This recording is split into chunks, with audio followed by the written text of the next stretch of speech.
Hello everyone, welcome to our channel movie lovers Adda. Upcoming movies యొక్క latest updates కోసం మా ఛానల్ని subscribe చేసుకోండి. ఇక లేట్ చేయకుండా వీడియోలోకి వెళ్ళిపోదాం. ప్రేమలు సినిమాతో ఒక్కసారిగా ట్రెండ్ అయ్యారు నటి మమితా బైజు. మలయాళ ఇండస్ట్రీకి చెందిన ఆమె ప్రేమలు సినిమాలో తన అద్భుతమైన నటనతో కుర్రాళ్ల మనసులు దోచుకున్నారు.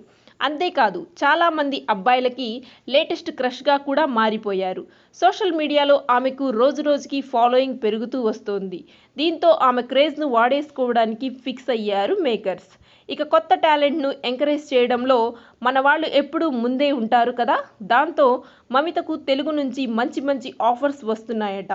కానీ చాలా సెలెక్టెడ్గా సినిమాలను ఓకే చేస్తుందంట ఈ బ్యూటీ. ఇదిలా ఉంటే ప్రస్తుతం ఇండస్ట్రీ వర్గాల్లో వినిపిస్తున్న సమాచారం మేరకు బాలీవుడ్ నుంచి క్రేజీ ఆఫర్ దక్కించుకుందంట మమిత.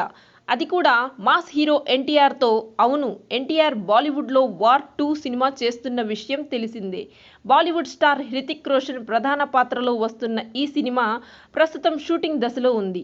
ఈ సినిమాలో ఎన్టీఆర్ కూడా చేస్తున్నారనడంతో వార్ 2పై అంచనాలు భారీగా పెరుగుతున్నాయి. అయితే ఈ సినిమాలో ఎన్టీఆర్ జోడీ కోసం మేకర్స్ చాలా ఆప్షన్స్ పెట్టుకున్నారు. ఆ లిస్ట్లో ఇప్పుడు మమిత కూడా చేరిపోయిందని సమాచారం. అవును, ఈ సినిమాలో ఎన్టీఆర్కు జోడీగా మమిత కోసం ట్రై చేస్తున్నారట. ఇటీవల ఇంటర్వ్యూలో మమిత కూడా తాను ఎన్టీఆర్కు చాలా పెద్ద ఫ్యాన్ అని చెప్పుకొచ్చారు. అంతేకాదు ఇప్పుడు ప్రేమలు దేశవ్యాప్తంగా భారీ విజయం సాధించడం కూడా ప్లస్ అవుతుంది. కాబట్టి వార్ 2లో ఎన్టీఆర్కు జోడీగా ఆమెను తీసుకోవాలని ప్లాన్ చేస్తున్నారట. అయితే ఈ విషయంపై మేకర్స్ నుంచి ఎలాంటి అధికారిక ప్రకటన రాలేదు. అయితే ఈ న్యూస్ చూసిన నెటిజన్స్ మాత్రం చాలా లైట్గా తీసుకుంటున్నారు. మమిత ఎన్టీఆర్ అంటే అభిమానం అని చెప్పారు కాబట్టి ఈ న్యూస్ వైరల్ చేస్తున్నారు. కానీ ఇందులో నిజం లేదు అని కామెంట్స్ వస్తున్నాయి.